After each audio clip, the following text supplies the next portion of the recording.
that I used to watch Ron and his friends play softball in a league that played with a 16-inch softball, which is played only in Chicago, Illinois. Nowhere else in the world can you find it. Yeah. And when I was a teenager, I used to watch them play and I enjoyed it very much. And try now and then to do it myself, but gigantic softball. Yeah. You gotta have knuckles and whatnot all busted open.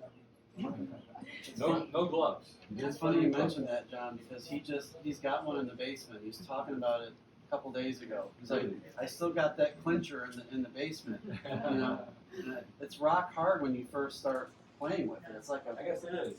yeah, it's like a rock. And, I'm like, Dad, you couldn't take a shot off a bat of one of those right now. You'd be in trouble. So, Chris is gonna play some bocce ball with us. yeah. Well, I was told today that Melissa painted nail polish on my nose when I was asleep one. Whenever it happened, I can't visualize that. But But I know it happened. I'll take that as the truth. I must have deserved it. But the other thing I remember is that rat. It'll come to me. What about Greece, John?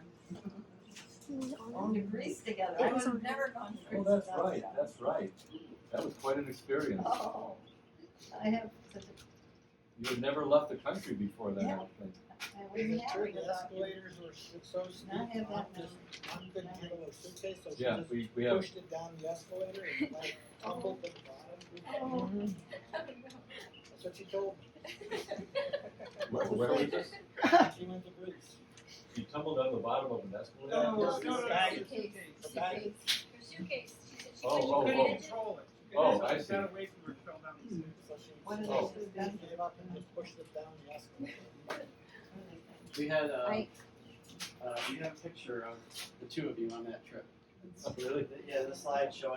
I looked for it up here. I don't have it printed, but That was we have one. It's a cute picture of two. 10 years ago. I think one thing I would say, Mom and Dad, is that I've just so appreciated is how special it's been that you two became such good friends with my parents and still my mom. I mean, you are some of my mom's closest friends, and you were definitely two of my dad's closest friends. And it was really nice that for many years you guys lived so close to each other, and you would get together even when Mike and I didn't come home. You know. And it was super Your nice. mom is an outreach. But it was really nice And for our your dad, and kids. your dad. Yeah, Both of them. to be able to spend a lot of holidays with both sets of grandparents or special occasions, since you guys were such good friends, Right. which was really That's special. It was hard for us to have them leave, Yeah. go away, a little further away, but that's another story. And my dad would have liked this day for these guys, wouldn't he? He would have. Yeah. I have another story. When I was in college, I spent my summers, some of them in Chicago, doing various things having to do with racial justice organizing. And I had this car. It was called a Corvair. Anybody ever heard of the car? Oh yeah. And it was a dangerous vehicle because all the weight was somehow in the back, and the car easily swung into spins. And that's what happened to me one day when I was driving on this overpass in the west side of Chicago. And the car was wrecked, and I was in the middle of nowhere. And who did I call? But Mr. Derrick here. And he came out and basically figured out how to deal with the situation and dispense with the car and get me back into ordinary life. Wow. You don't remember that, huh? Vaguely.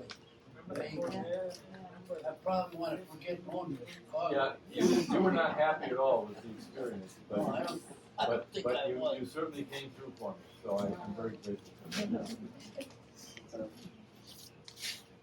that's some of these are fun because Dad's he doesn't remember some of the things anymore. And it was funny because one of the expressions we have on here is three sheets to the wind, and my dad used to say that one pretty regularly.